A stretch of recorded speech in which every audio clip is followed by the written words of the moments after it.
I don't know, but I think my next guest is bionic. Well, one thing, though, I do know is he is inspirational. Listen to this. 60-year-old Maryland businessman and stage 4 cancer survivor Tom Green has joined McDaniel College's Division III football team as a walk-on.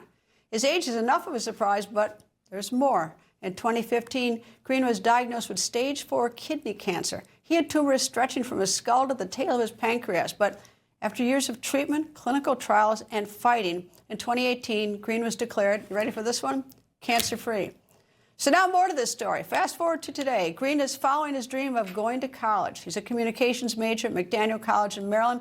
He's also the oldest college football player in the history of college sports. So I'm so lucky. Tom Green joins me. Nice to see you. Nice to see you. What a crazy, wild story. It is a wild story. Only one that God could write. It's just so nuts. You had stage 4. Stage 4 kidney cancer. Yep.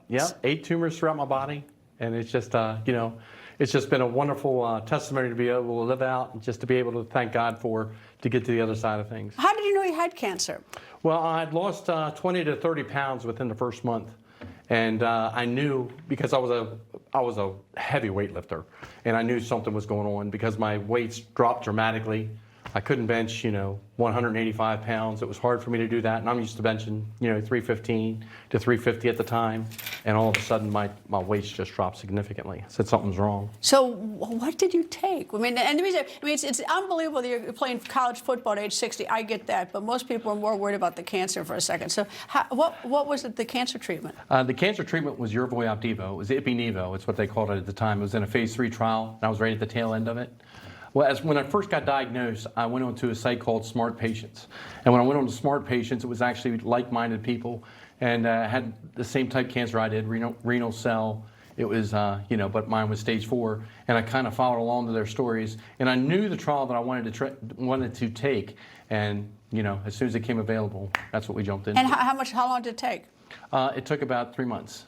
And how many shots? 4 shots. That's crazy. Good for you. Wow. Anyway, all right. Now, the other crazy part, you're going to, I hope, be a college football star. You walked on? Yes, I did. And what did everyone looked at you when you walked on?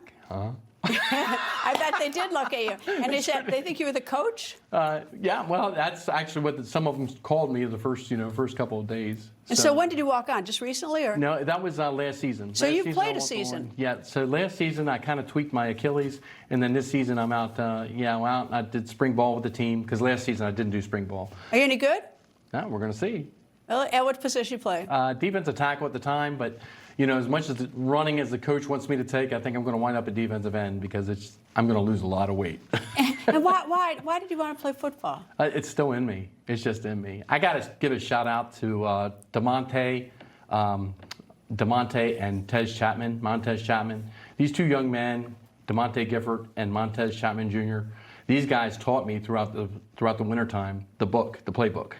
And David R. has been there beside me, and those guys have taught me and kind of watched me through, and they kind of mentored me a little bit and helped me to understand the playbook, because that is one big thing in today's game. Today's game, you better know the playbook. So what's it like when you walk out on the field? I mean, when everyone sees you? Well, that's, the team's used to it. Yeah, no, I got the team's used to it. The college, I mean, the students? Yeah, the students, they're all cheering for me, and they're kind of patting me on the back here and there. So it's a good feel. How are your grades, by the way? Oh, okay. Can we keep talking about the students? You don't want to talk about your grade. I mean, I imagine you have to maintain a grade point, don't you, to stay in the game? Yeah, you do. You have to have a 2.0. I'm right about there. What are you studying? Well, I was into communications, but I think I'm going to go back to that because I went through political science, and Tommy at political science in a liberal arts school, it just doesn't. Ow. So you basically started your life over. Yeah. Well, I kind of know. I'm kind of doing it just for the football thing. I have my own company, Northeast Pallet. We have a manufacturing automation of wooden pallets. My son's running a business for me right now as I'm doing this venture. And, we're highly successful in that business.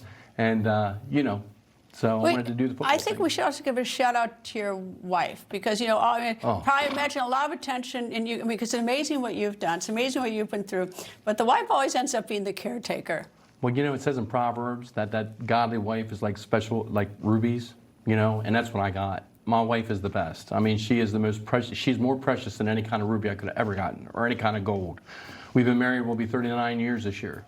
So. And so, I mean, she yeah. must have been worried like crazy. Now she's worried you're going to, break your leg or something. But Oh yeah. Well, she's just worried. people think news just happens. It doesn't. It happens because there's someone there to capture the moment, to explain it and share it. That's my job. I go where news breaks and give you the facts. Join me for The Record on Newsmax.